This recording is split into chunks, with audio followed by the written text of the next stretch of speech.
La vida tiene estas crueles ironías, ¿no es así? Mi propia hija me echó de casa como si fuera una molestia, escupiendo palabras llenas de desprecio: vete a unirte a los cerdos, cabrón. Y así, sin piedad, me echó del único hogar que había conocido durante 3 décadas. Mi marido se había ido y ella, mi hija, lo heredó todo, la casa donde construimos nuestra historia, cada centavo de los 6 millones de rublos, mientras que a mí me quedó una casita de madera pudriéndose en medio del bosque. ¿Pero qué encontré en ese lugar abandonado? Algo que incluso la haría ahogarse de vergüenza. Quédate hasta el final y cuéntame, ¿desde qué ciudad sigues esta historia? Porque quiero saber hasta dónde llega mi voz. Mi nombre es Elena Nikolaevna, tengo 56 años y durante 30 de ellos pensé que conocía a mi familia. Creía firmemente que el amor y la lealtad todavía tenían valor en este mundo, hasta el día en que falleció mi esposo Iván, y la verdad me golpeó como un puñetazo en el estómago. El despacho del abogado Sergio Alexievich, un anciano con gafas resbalando por su nariz dormida, estaba tan frío como el destino que me esperaba. Él leyó el testamento con irritante calma, mientras yo, sentado en un desgastado sillón de cuero, me retorcía las manos en el regazo, tratando de contener mi corazón que latía salvajemente. A mi lado, Marina, mi hija, estaba irreconocible, vestida con un impecable traje negro, la postura erguida, la mirada gélida, como si yo fuera un extraño en su presencia. Su sonrisa no llegó a sus ojos, era puro desafío. Vayamos al último testamento de Iván Petrovich, anunció el abogado, ajustándose la corbata. Las siguientes palabras fueron como cuchillos. A su amada esposa Elena Nikolaevna, le dejó solo la cabaña en el camino forestal de Krasnodar con todo su contenido. Ese viejo edificio de madera, heredado del padre de Iván hace décadas, que nunca pasamos del algún día lo arreglaremos. Era todo lo que me quedaba. Mientras tanto, a su querida hija Marina Ivanovna, se le fue la casa donde vivimos durante 25 años, todas las cuentas bancarias, las inversiones y la absurda cantidad de 600 millones de rublos. Se me heló la sangre. La casa donde criamos a nuestra hija, donde planeamos el futuro, donde cada pared guardaba nuestros recuerdos, ahora era solo suya. Marina heredó todo. Yo solo una choza y el suelo por el que caminé. Tiene que haber un error, murmuré con la voz temblorosa.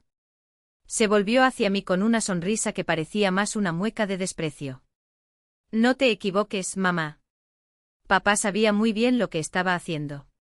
El abogado confirmó con un suspiro compasivo, como si hubiera visto esta escena 1000 veces. El documento es claro, Elena Nikolaevna. Su marido fue muy específico. Salimos en silencio. El sol del verano quemaba mi piel, pero era el frío dentro de mí lo que más me dolía. De camino a casa, Marina no dijo una palabra, pero su silencio fue elocuente, una satisfacción densa, casi palpable, como el calor que sale de un horno abierto. Esa noche, mientras preparaba la cena como lo había hecho yo durante décadas, finalmente rompió el hielo. Necesitamos hablar de vivienda, mamá. El cuchillo que sostenía casi se me escapa de la mano. ¿Qué vivienda? Esta casa. Ahora es mío, dijo como si estuviera hablando del tiempo. Y creo que es hora de que encuentres un lugar propio. La miré esperando que fuera una broma de mal gusto. Marina, esta fue mi casa durante 25 años. Tu padre y yo. Mi padre se ha ido, dijo secamente. Y la casa es mía. Tienes la cabaña. Pero allí no hay luz, no hay agua. El techo se está cayendo a pedazos. Ella se encogió de hombros con indiferencia. Entonces arréglalo. No quiero peleas. Tienes una semana para empacar tus cosas. Recibí una bofetada. No puede ser nada serio, tartamudeé. Sí lo es, confirmó con una sonrisa que helaría el infierno. Piensa en ello como una oportunidad, mamá. Siempre quisiste ser independiente, ¿no? Los días siguientes fueron un torbellino de dolor y ira. Empaqué mi ropa, fotos familiares y lo poco que cabía en 2 maletas gastadas. Marina vigilaba cada uno de mis movimientos, como un halcón, impidiéndome llevarme cualquier cosa que, según ella, perteneciera a la casa. Me negó incluso la vajilla de mi madre. Eso es todo, dijo cuando intenté levantarlo. Vino con la casa. Pero era de mi madre. Protesté. Ella simplemente le dio la espalda. El último día, mientras cargaba mis maletas en el viejo Lada, Marina apareció en la puerta, vestida con un vestido de diseñador que nunca había visto antes y joyas que brillaban como trofeos. Su tono era falso, empalagoso. Espero que lo entiendas, mamá. Papá tenía sus razones. ¿Qué razones? Pregunté conteniendo las lágrimas con uñas y dientes. Ella se acercó y por un segundo me pareció ver algo parecido a la lástima en sus ojos. Pero era solo una sombra. Su rostro se endureció. Quizás porque se dio cuenta de que siempre fuiste una carga. Depeñé de él para todo, él nunca contribuyó realmente. Siempre ha sido así. Sus palabras dolieron más que cualquier cuchillo. Dejé mi carrera por ti. Grité. Dejé mi trabajo para cuidar la casa, porque eso era lo que tú y tu padre querían. Nadie te obligó, respondió impasible. Fue tu elección. Sube a ese auto con manos temblorosas, mientras ella estaba parada en la puerta, mirándome partir sin una pizca de remordimiento. Cuando llegué a la cabaña, el sol se estaba poniendo detrás de los árboles, tiñéndolo todo de un naranja sangriento. La pintura se estaba despegando de las paredes, las ventanas estaban agrietadas y los escalones del porche crujían, a punto de derrumbarse. Era todo lo que me quedaba. La primera noche me acosté en el duro suelo, envuelto en una manta raída, mirando las estrellas a través de un agujero en el techo. Lloré como no había llorado desde que era niña. No se trataba solo de la casa. Era por la hija que había criado con tanto amor y que se había convertido en esa criatura sin corazón. Pero cuando el silencio del bosque me envolvió, algo dentro de mí se iluminó. No fue odio. Fue determinación. Si Marina pensó que me iba a rendir, estaba lamentablemente equivocada. No tenía idea de lo que contenía esa cabaña abandonada. Los primeros días fueron un infierno. Sin electricidad, vivía a la luz de unas velas y de una lámpara oxidada que encontré en una caja llena de polvo.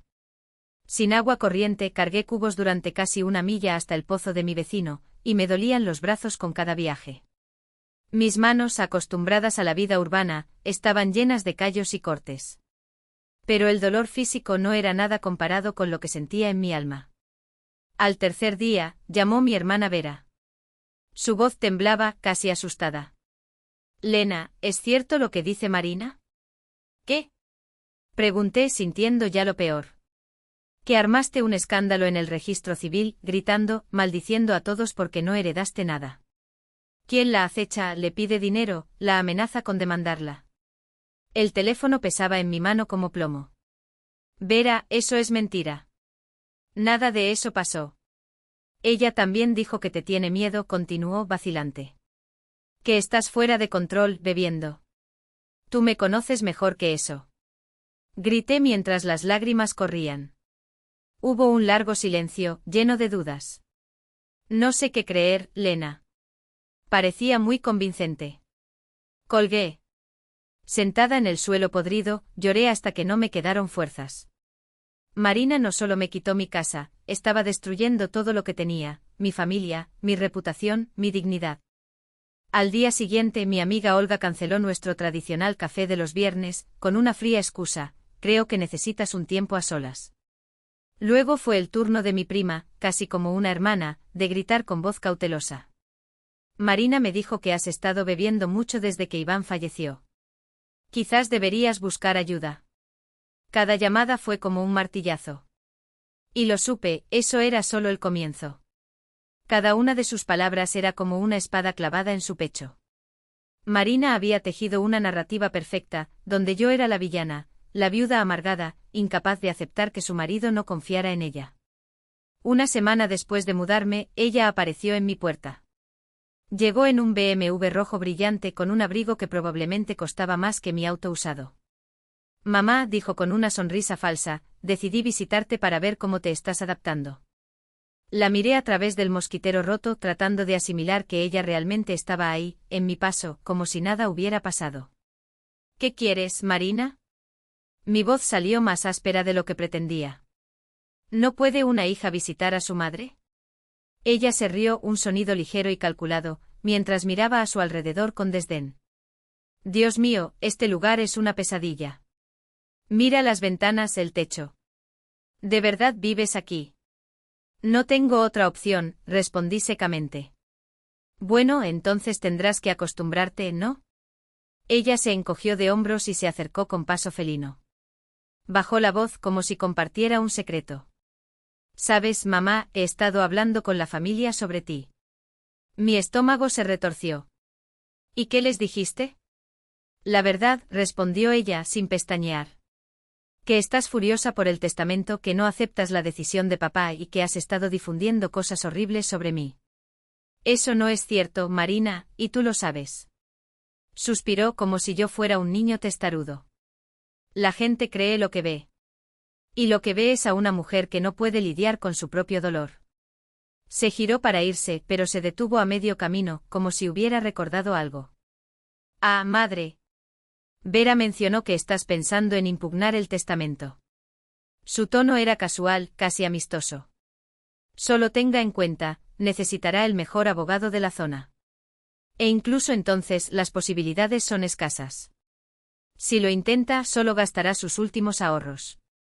Cuando su coche desapareció entre la nube de polvo de la carretera, me quedé largo rato junto a la puerta rota, sintiendo el peso de la verdad aplastarme. No era solo la casa, no era solo la familia. Marina estaba destruyendo mi reputación, pieza a pieza, como si se desarmara un rompecabezas.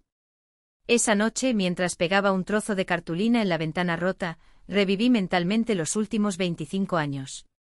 Había sido tan mala madre. Tan mala esposa. Me acordé de Marina, de 7 años, frágil en el hospital y con fiebre alta. Pasé 3 noches seguidas en una silla dura, sosteniendo su mano. Recordé cada presentación escolar, los proyectos que hicimos juntos, las noches de insomnio esperando que ella regresara de alguna fiesta de adolescentes. Y me acordé de 1998, cuando Iván perdió su trabajo y yo volví a trabajar como secretaria para llevar la casa. Luego, cuando encontró otra, insistió en que dejara todo para cuidar de ella y de la casa. ¿Nada de eso importaba? ¿Había sido todo en vano para él, para ella? Eso parecía. 2 semanas más tarde apareció en mi puerta Víctor Sergeyevich, mi vecino durante décadas, un hombre que conocía a Iván desde la época escolar. Se quitó la gorra respetuosamente y dijo en voz baja: Lena, lamento lo de tu marido. Pero lamento aún más que hayas tenido que pasar por esto. Gracias, Víctor Sergeyevich, murmuré. Sacudió la cabeza y miró a la tierra como si viera algo más allá. He vivido aquí durante 40 años. Conozco el valor de esta tierra. Su marido era un hombre inteligente. Muy inteligente. En ese momento no entendí lo que quería decir, pero sus palabras seguían resonando en mi mente. Al final del segundo mes en la casa de campo, había perdido 7 kilos. Mis manos estaban ásperas, llenas de callos, mi cabello opaco y nuevas arrugas surcaban mi rostro. Pero algo dentro de mí se había endurecido. Una mañana, mientras barría los escombros del porche, me llamó la atención un brillo metálico entre las tablas sueltas. Una clave. No es una llave común y corriente, es pesada y tiene un diseño intrincado que no se parece a nada que haya visto nunca. Lo sostuve hacia la luz y lo giré entre mis dedos. ¿Para qué puerta es esta llave? Murmuré. Esa noche, mientras el viento sacudía los árboles y las velas parpadeaban, supe que no era una coincidencia. Fue una señal. Que mi vida solitaria estaba a punto de convertirse en algo completamente diferente, algo que se convertiría en el mayor shock de mi existencia. Durante los días siguientes llevé la llave en el bolsillo como un talismán. Mientras llevaba leña, reparaba el techo o iba a buscar agua al pozo, mis dedos la sentían, como si pudiera revelar sus secretos con el tacto. Todas las noches, a la tenue luz de las velas, lo examinaba de nuevo, intentando descifrar las grabaciones que me parecían extrañamente familiares. Las líneas eran precisas, casi artísticas, como talladas por un maestro. El metal no era bronce cualquiera, tenía un peso, una solidez que intrigaba. Al cuarto día decidí registrar toda la casa. Antes estaba demasiado ocupada sobreviviendo para notar los detalles. Ahora, obsesionado con el misterio de la llave, busqué alguna cerradura o compartimento secreto que pudiera abrir. Empecé en el sótano húmedo y cubierto de moho, un lugar que siempre había evitado. Con una linterna oxidada en la mano, bajé los escalones de madera que crujían bajo mi peso. El sótano era más grande de lo que recordaba y se extendía bajo toda la casa. Las paredes eran de piedra tosca y el suelo de tierra. En una esquina hay cajas apiladas, en otro herramientas abandonadas. Y entonces al fondo, casi oculta por la sombra, vi algo, una pequeña puerta de metal incrustada en la pared. Mi corazón se aceleró. El cerrojo tenía los mismos símbolos que la llave. Con manos temblorosas lo saqué del bolsillo y lo introduje en la cerradura. Encaja perfectamente. El mecanismo giró con un suave clic y a pesar de décadas de abandono, la puerta se abrió, revelando una caja fuerte empotrada en la pared. Dentro un sobre grueso, un fajo de papeles amarillentos y una pequeña caja de metal. Los recogí con cuidado, mi corazón dividido entre el miedo y una expectativa que no podía nombrar. En la luz más brillante que pude encontrar, abrí el sobre primero. Eran documentos legales, títulos de propiedad, mapas topográficos, papeles con sellos oficiales. Los hojeé con las lupas que encontré en el cajón de mi escritorio y poco a poco, la comprensión me golpeó como una marea. Esos eran derechos de extracción de minerales. No solo el terreno donde estaba mi casa, sino casi 80 hectáreas que se extendían hacia las colinas. Respiré profundamente.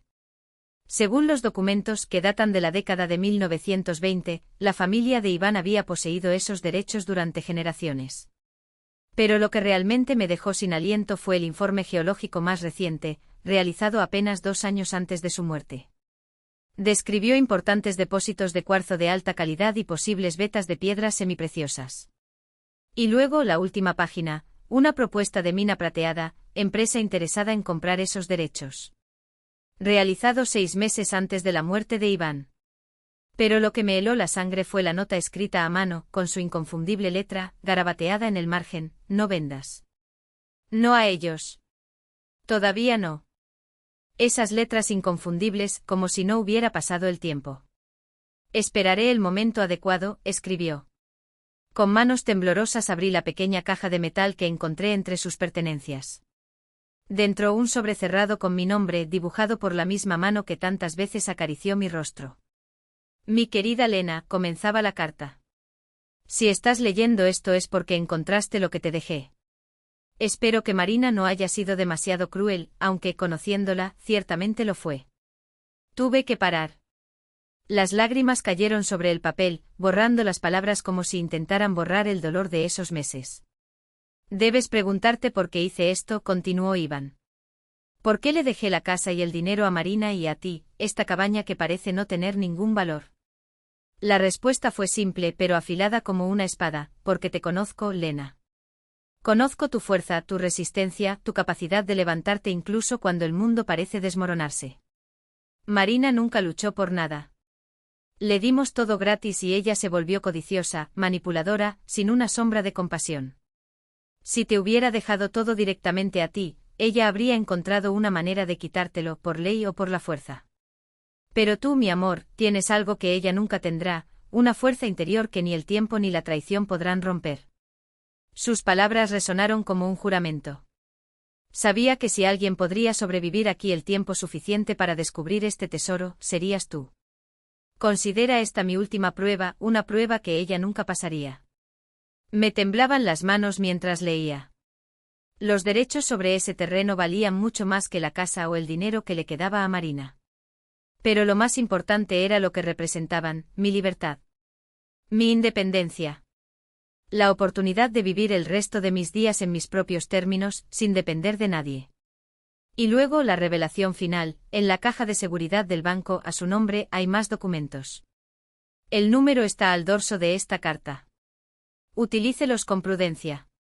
Al final, escrito en tinta azul, el número 240. Me senté en el suelo de esa cabaña durante horas, releyendo cada línea, como si las palabras pudieran revelar más de lo que ya decían. Iván lo había planeado todo. La voluntad que parecía cruel e injusta era, en realidad, su forma de protegerme, de Marina, de su avaricia, de su veneno. Y entre líneas había algo más, una mezcla de amor y melancolía. Me conocía tan bien que estaba seguro de que sobreviviría. Y conocía a Marina lo suficientemente bien como para saber que ella le haría trampa. Por primera vez en meses, no sentí odio. No me sentí amargado. Sentí poder. Marina pensó que me había destruido, que había ganado, que se había deshecho de la madre que consideraba una carga. Pero no tenía idea de que en realidad había puesto en marcha un engranaje que su propio padre había predicho. Su crueldad era exactamente la prueba que Iván quería que ella fallara. A la mañana siguiente fui al banco de Sochi. La caja de seguridad 240 contenía más de lo que imaginaba: informes geológicos actualizados, correspondencia de empresas mineras interesadas en derechos de exploración. La última propuesta, fechada una semana antes de la muerte de Iván, ascendió a 700 millones de rublos. A la vuelta no podía dejar de pensar en Marina, probablemente sentada en mi antigua casa, gastando mi dinero, convencida de que había conquistado el mundo. No sabía que la mujer a la que echó se había convertido, en apenas unas horas, en millonaria. Pero era demasiado pronto para revelarlo. Necesitaba decidir cómo utilizar esta nueva fuerza. Una cosa era segura: Marina no había heredado nada de la mujer que la crió. Durante los días siguientes me preparé en silencio. Iván había pensado en cada detalle y yo no podía actuar con prisa. Primero busqué un abogado en un pueblo vecino, alguien de quien Marina nunca había oído hablar. Mikhail Sofronov, experto en derechos y propiedades minerales, examinó los documentos con ojos brillantes de interés profesional. Elena Nikolayevna se ajustó las gafas: esto es extraordinario. Su marido lo dejó todo impecable. Estos derechos de explotación son legales, independientes del resto de la herencia. ¿Qué significó esto? Que aunque tu hija heredó la casa y el dinero, estos derechos son solo tuyos. Registrados a tu nombre. Indiscutibles. El alivio fue tan intenso que casi lloré. ¿Qué pasa con las propuestas de las empresas? Sofronov sonrió. Todo legítimo. Conozco a 2 de ellos, de reputación impecable. Pero antes de que usted decida, le sugiero una evaluación geológica independiente. El valor de las piedras semipreciosas se ha disparado en los últimos años. Seguí su consejo y contraté a un geólogo independiente. El doctor Andrei Viktorovich, un hombre de 50 años, de barba gris y ojos vivaces, hablaba de los minerales con la pasión de un poeta. Durante 3 días lo vi recorrer mi tierra con equipo, recogiendo muestras y midiendo el suelo. Mientras trabajaba, mantenía la fachada de una viuda que luchaba por llegar a fin de mes. Pero dentro de mí creció una certeza. También comencé a observar de cerca a Marina. En un pequeño pueblo como Sochi, los chismes se extendieron como la pólvora. Esta Marina gasta dinero como si no tuviera fin, comenta Galina Fyodorovna, mi vecina, en la cola del mercado. El mes pasado compró 3 coches. Y ahora está planeando un viaje a Europa, 2 meses, solo en los hoteles más caros. Es una fortuna, añadió otra mujer. Mi sobrina trabaja en una joyería en el centro. Marina ya ha estado 4 veces este mes, comprando piezas que cuestan más que el salario anual de muchas personas. Escuché todo con una mezcla de tristeza y fascinación. Marina hizo exactamente lo que Iván predijo: quemó su tesoro sin pensar en el mañana. Una semana después, Andrei Viktorovich me entregó su informe. Su sonrisa era contagiosa. Elena Nikolayevna, tu tierra es una joya. Hay cuarzos en cantidad y calidad excepcionales, pero eso no es todo. Mi corazón se aceleró. ¿Qué otra cosa? Amatista, respondió. Mucha amatista. Y algo aún mejor, turmalina verde. Sus ojos brillaron. Las muestras indican reservas importantes. Apenas entendí piedras, pero su tono no dejó dudas: era una excelente noticia. ¿Cuál sería el valor aproximado?, pregunta, tratando de contener su emoción. Dudó, calculando mentalmente. Con prudencia, los derechos de exploración podrían valer entre 1.000 y 1.500 millones de rublos. Quizás más, si las reservas de turmalina son tan grandes como se sospecha. 1,5 mil millones de rublos. Casi el triple de lo que había recibido Marina. Esa noche, por primera vez en años, sonreí mientras me acostaba. Iván lo había calculado todo con precisión quirúrgica. Había convertido mi humillación en mi mayor victoria. Pero mi investigación no terminó ahí. A partir de ese momento comencé a observar a Marina con aún más atención, no por odio ni por venganza, sino por un interés frío, casi clínico. Quería entender sus pasos, anticiparme a sus errores, ver a dónde la llevaría su codicia. Un día, mientras hacía algunas transacciones en el banco. Mi oído captó, casi por casualidad, un diálogo que me dejó paralizado. Marina estaba en la cabina de al lado y su voz, como siempre, cortaba el aire con una arrogancia que ya no me irritaba, sino que solo confirmaba mis sospechas. Necesito transferir otros 5 millones de rublos a la cuenta de inversiones, Ana, le dijo al cajero con impaciencia. Y quiero información sobre préstamos garantizados por herencia. Tengo grandes gastos por delante. Préstamos con garantía de herencia. Esa frase sonó como un disparo en la oscuridad.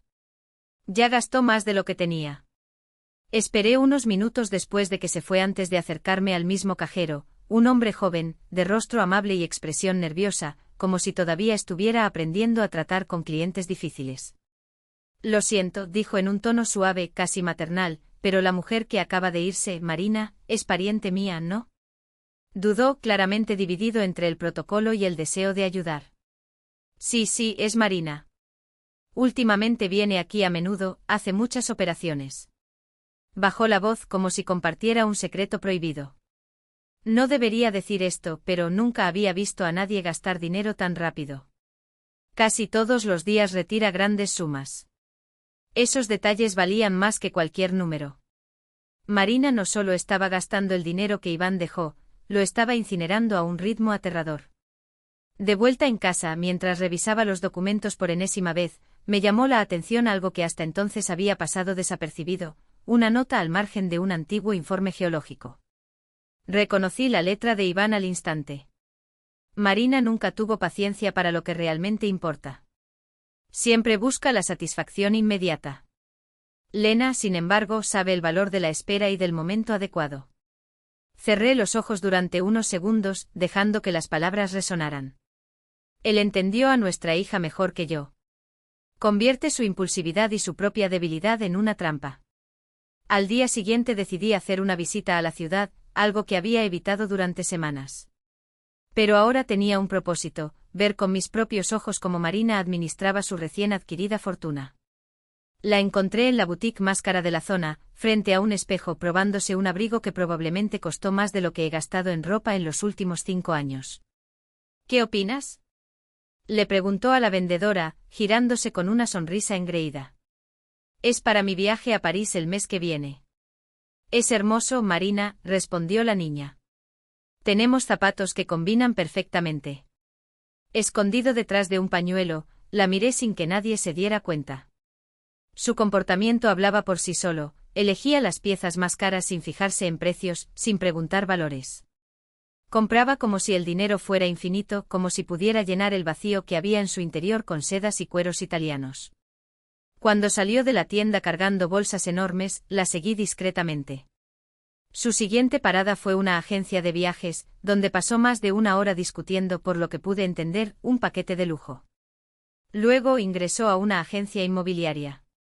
A través de la ventana la vi hojear catálogos de propiedades que, aún con herencia, estaban claramente fuera de su alcance. Fue a la vez trágico y fascinante. Marina se comportó como quien le ha tocado la lotería sin saber qué hacer con el premio. Sus decisiones impulsivas conducirían inevitablemente a la ruina financiera. Esa noche, sentado a la mesa de mi hogar ahora cálido e iluminado, hice los cálculos. Según los gastos que presencié, Marina gastaba unos 5 millones de rublos al mes. A este ritmo, los 600 millones heredados desaparecerían en menos de una década, sin contar los intereses que ya devora y que se acumulan sobre sus préstamos. Iván tenía razón. Marina no tenía la disciplina, la prudencia ni la sabiduría para gestionar una verdadera fortuna. Yo, sin embargo, lo tuve. Mientras las velas parpadeaban y el viento susurraba contra las ventanas, tomé una decisión irrevocable.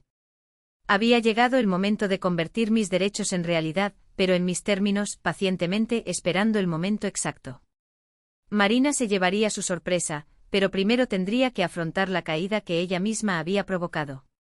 6 meses después de mudarme a la casa, mi vida se había transformado de una manera que nunca hubiera imaginado. Había vendido los derechos de extracción de minerales a la mayor empresa minera del país, Silvermine, por un importe de 1.200 millones de rublos tras meticulosas negociaciones y con pagos escalonados. Pero exteriormente nada ha cambiado.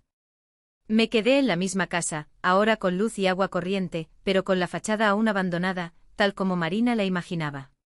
En el interior, sin embargo, el espacio se había vuelto acogedor, cálido, verdaderamente mío. El abogado Mikhail Safronov estructuró todo para que mi dinero estuviera protegido e invertido de forma inteligente. Fue suficiente para vivir en paz por el resto de mi vida, y más allá. Pero más que los números, lo que importaba era la sensación de control. Por primera vez en años, estaba a cargo de mi propio destino. Mientras tanto, la vida de Marina se desmoronaba ante mis ojos, tal como Iván lo había predicho. Mis fuentes en la ciudad se volvieron cada vez más fiables. La gente ahora me miraba con respeto, como la mujer que su hija había traicionado y humillado. Todo lo que escuché confirmó mis sospechas, aunque la velocidad de su caída todavía me sorprendió. Ya ha vendido 2 de los 3 coches, me dijo una vez Galina Fedorovna, en el supermercado, durante una de nuestras conversaciones informales. Y canceló ese viaje a Europa del que tanto hablaba. ¿En realidad? Fingí estar sorprendido. Sí. Mi cuñada trabaja en el banco y dice que Marina aparece casi todos los días para intentar conseguir nuevos préstamos.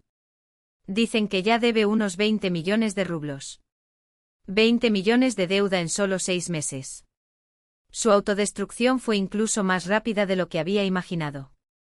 Pero la señal definitiva de que su mundo se estaba desmoronando llegó un martes, cuando la vi en la farmacia. Su apariencia era diferente, su otrora impecable cabello ahora estaba despeinado, la ropa, aunque todavía cara, estaba arrugada y sin brillo.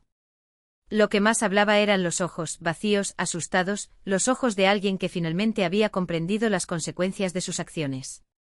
Su voz, antes imperiosa, ahora era un murmullo casi suplicante mientras preguntaba al farmacéutico si el plan de salud cubría ansiolíticos y pastillas para dormir. Esa noche, mientras cenaba tranquilamente en mi ahora cálida y luminosa casa, sonó el teléfono. Era la llamada que llevaba meses esperando. Mamá. La voz de Marina temblaba, frágil, llena de una vulnerabilidad que no había escuchado desde que era niña. Hola Marina. Mamá, necesito hablar contigo. ¿Puedo ir? Miré por la ventana hacia el bosque oscuro y con calma respondí, por supuesto. ¿Cuándo? Ahora. Es urgente. Bueno. ¿Sabes cómo llegar allí? 1 hora más tarde oí el rugido de un motor en el camino de tierra. Salí al balcón y vi que ya no era el BMW rojo de antes. Ahora era un viejo sedán de al menos una década de antigüedad, el que se detuvo frente a mi casa. Marina salió del coche y por primera vez en años, no había arrogancia en sus pasos. Solo desesperación. Salió del auto lentamente como si cada movimiento la acercara a una frase. Mientras subía los escalones del porche, la luz amarilla de la lámpara reveló su rostro mojado, las lágrimas fluían incontrolablemente. Su voz tembló cuando empezó sin preámbulos. Cometí errores horribles, mamá. No respondí de inmediato. Me limité a mirar, mientras los recuerdos me invadían, Marina de niña, corriendo hacia mí con las rodillas raspadas y los brazos extendidos en busca de consuelo, la misma Marina que años después decidió que mi ayuda ya no valía. Que cambió mi abrazo por el desprecio de un marido rico y las frías paredes de una mansión que nunca estuvo en casa. ¿Quieres entrar? Pregunté finalmente. Ella asintió en silencio como si las palabras pesaran demasiado. La invité a entrar.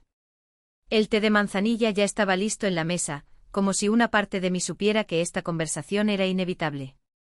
Marina estaba sentada en el sillón donde solía acomodar a las visitas, el mismo en el que años antes se reclinaba con aire de superioridad, como si mi mundo fuera demasiado pequeño para contenerla.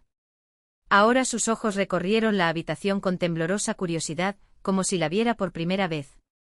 No es tan malo como pensaba, murmuró, pasando los dedos por la madera desgastada de la mesa. ¿Te reformaste? Hice lo que pude, respondí secamente. Ella permaneció en silencio durante un largo momento, retorciéndose las manos en el regazo. Cuando finalmente levantó la vista, había en ellos una desesperación que yo nunca había visto, ni siquiera cuando era pequeña y me caí de la bicicleta. Mamá, tengo problemas. ¿En serio? ¿Qué tipo de problemas? Dinero, la palabra salió como un suspiro, casi inaudible. Debe una fortuna. Más de lo que puedo pagar. ¿Cuánto cuesta? Sus labios temblaron. Unos 50 millones de rublos. Tragué fuerte. 50 millones. Una suma que para ella ya había sido calderilla, lo cual, para mí, representó toda una vida de sacrificios. Pensé que tenía más tiempo, continuó con la voz quebrada. Pensé que el dinero de papá nunca se acabaría. Pero hice malas inversiones, compré cosas innecesarias, gasté sin pensar. La miré atentamente.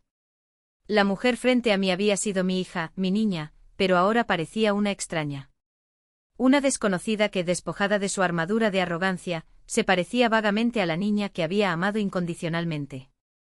¿Y qué esperas de mí, Marina? Pregunté demasiado tranquila para el huracán que giraba dentro de mí.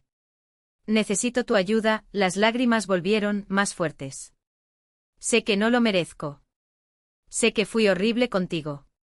Pero eres la única persona que me queda. Sus lágrimas cayeron sobre sus manos, que temblaban como hojas al viento. Y a pesar de todo, los insultos, las humillaciones, la puerta que ella misma me cerró en la cara, seguía siendo mi hija. Todavía era ese niño que había criado, amado y defendido contra el mundo. Marina, dije suavemente mientras el recuerdo me golpeaba como una espada. Hace 6 meses me llamaste parásito. Dijo que traje vergüenza a la memoria de su padre. Me echó del único hogar que había tenido durante décadas. Tomaste mis fotos, mi ropa, incluso la vajilla de tu abuela.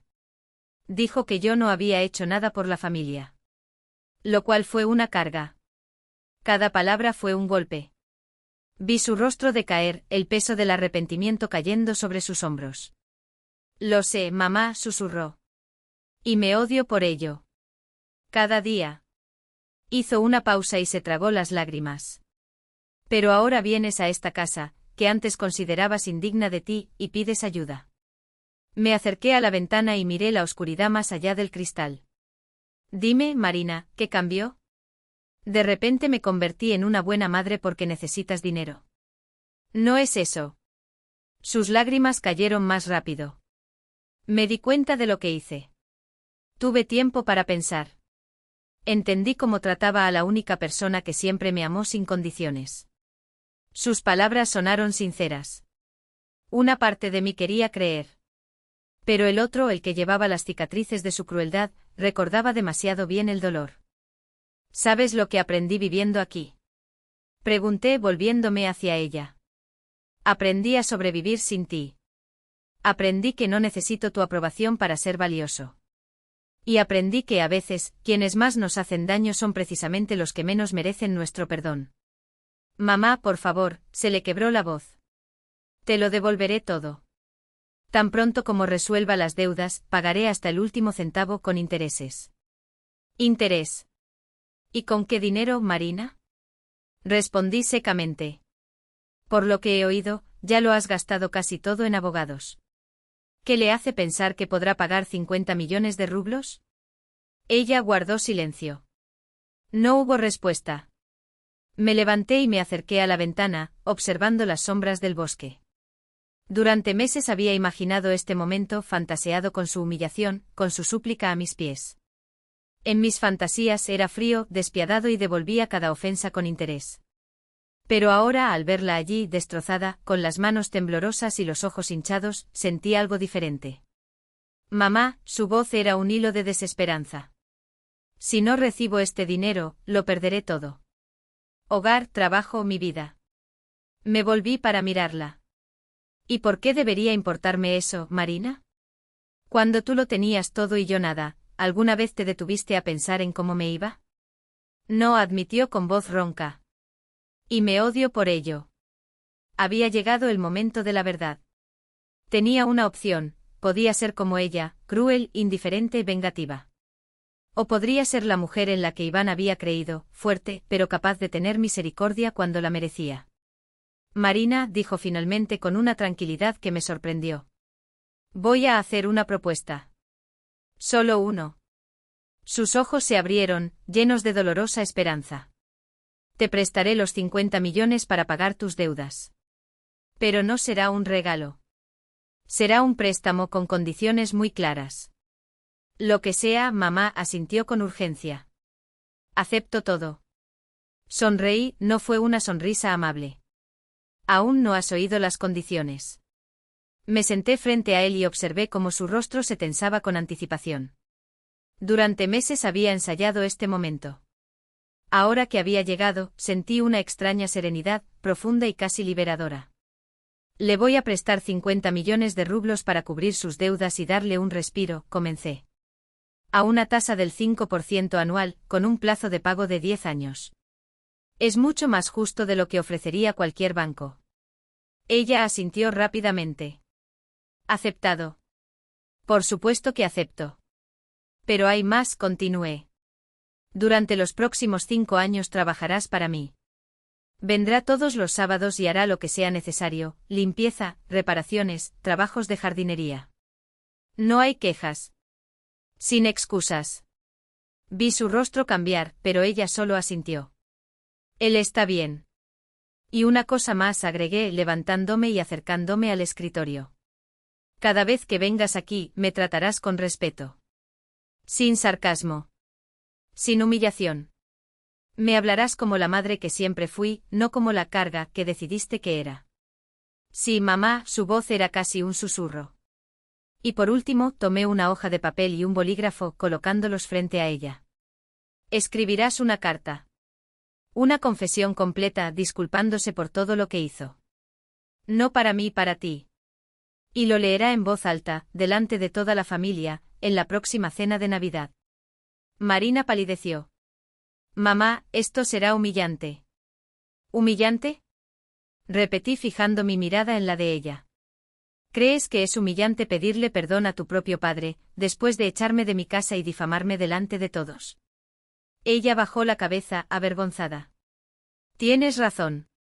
Yo haré eso. Genial, dijo, tendiéndole el bolígrafo. Entonces está de acuerdo.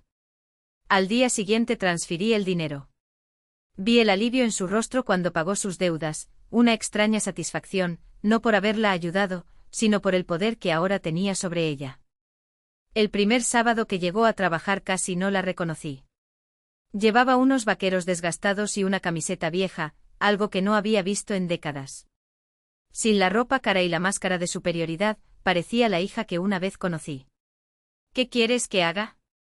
Preguntó con tono respetuoso, casi tímido.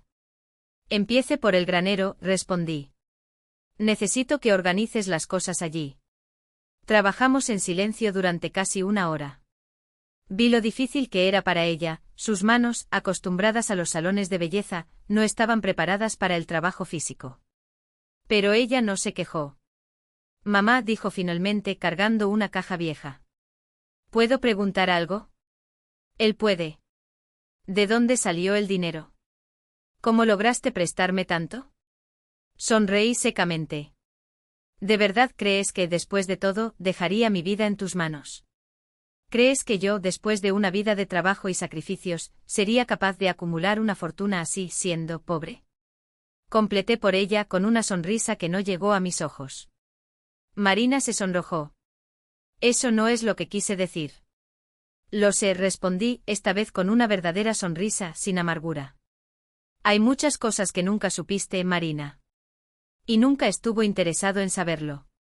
Ese día que se fue me senté en los escalones del porche recién pintados, con una taza de té de manzanilla en las manos, y miré el bosque que ahora guardaba mi secreto.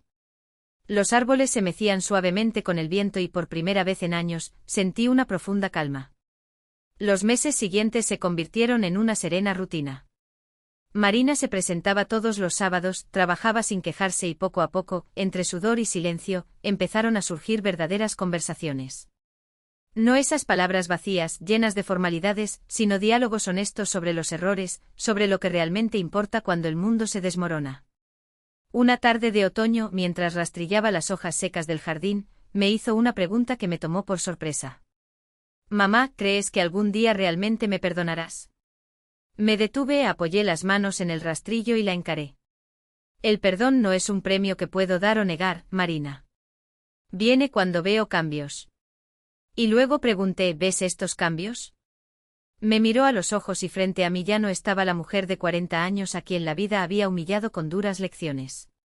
Aquí estaba alguien que había aprendido por las malas, a doblarse sin romperse. Sí, respondí después de un silencio. Veo.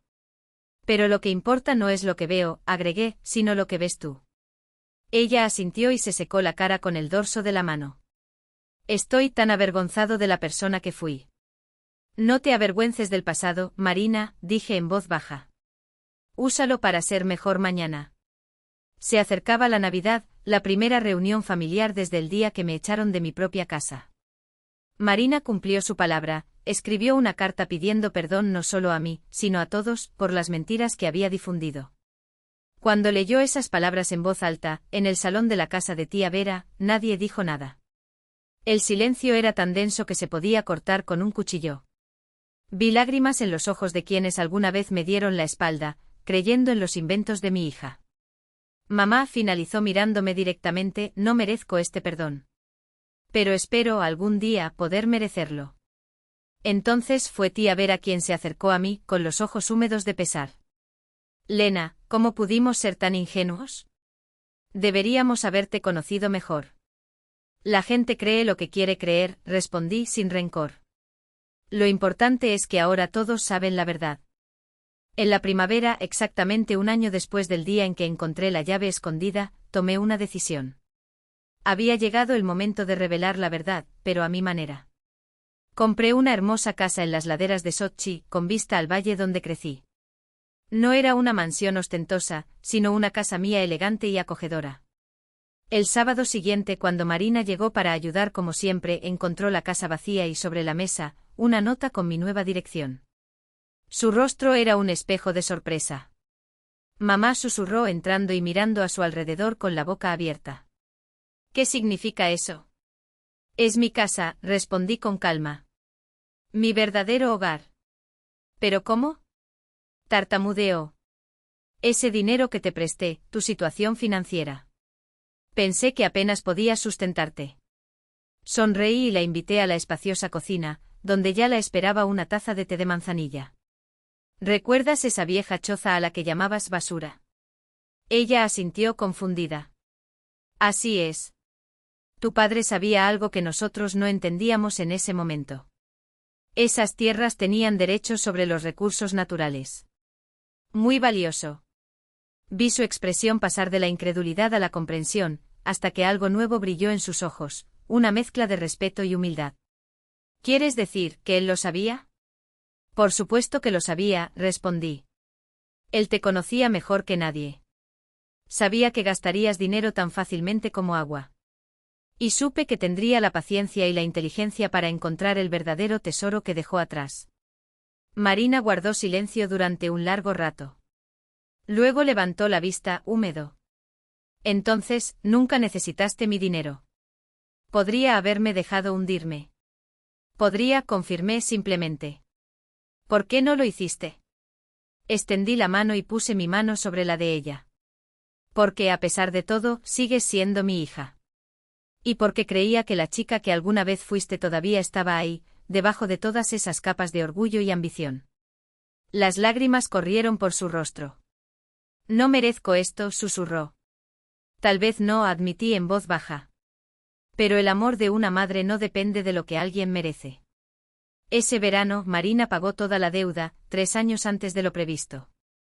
Rehizo su carrera como abogada, pero de otra manera. Ya no existía esa arrogancia del pasado, esa mujer que se creía intocable. Ahora ayudó a familias en crisis financiera, tratando de salvarlas de la trampa de la deuda. Es mi manera de enmendar lo que he hecho, me dijo una tarde, mientras trabajábamos juntas en mi nuevo jardín. ¿Alguna vez has pensado, pregunté plantando rosas en el camino, qué hubiera pasado si tu padre hubiera dividido todo en partes iguales desde el principio? Ella se detuvo, reflexionando. Yo también me detuve, sostuve la tierra entre mis dedos y sonreí. Creo que sabía más sobre la vida que nosotros dos juntos. Entendió que necesitaba demostrarme a mí mismo que podía sobrevivir por mi cuenta. ¿Y tú, ese dinero sin sabiduría no vale nada? ¿Y crees que realmente aprendimos? Preguntó mirándome a los ojos. Frente a mí ya no estaba la mujer fría que me había echado de casa. Aquí estaba alguien que había aprendido la humildad, que había enfrentado las consecuencias de sus acciones y, a través del dolor, encontró gratitud. Pensé en mí, en la mujer que se había ido de allí con 2 maletas y en la mujer que ahora estaba en su propia tierra, en su propia casa, con su propio dinero y su propia paz. Eso creo, respondí, mientras el sol de la tarde doraba el jardín. Creo que aprendimos por las malas. Esa noche me senté en el porche observando las luces lejanas en el valle y revisando todo lo que había sucedido ese año extraño y doloroso. Había perdido una familia que no me valoraba y me había ganado el respeto de una hija que finalmente había aprendido a verme. El teléfono sonó, rompiendo el silencio. Era Marina. Mamá, solo quería decir buenas noches. Y gracias. ¿Por qué? Yo pregunté. Por no rendirte conmigo. Por ver en mí lo que no vi en mí.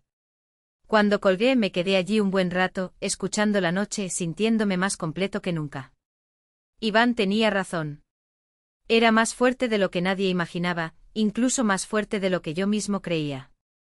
Y a veces las mayores victorias no son las que logramos, sino la certeza de que todo lo que necesitamos para ser felices siempre ha estado dentro de nosotros. Ahora, permítete sumergirte en otra historia que surgirá ante tus ojos. No es una historia más, es una invitación a reflexionar, a sentir, a reconectar con lo que realmente importa. Y estoy segura, cuando la conozcas, no solo te tocará el alma, sino que te dejará huella. Porque las mejores historias no son las que simplemente contamos, son las que nos transforman desde dentro.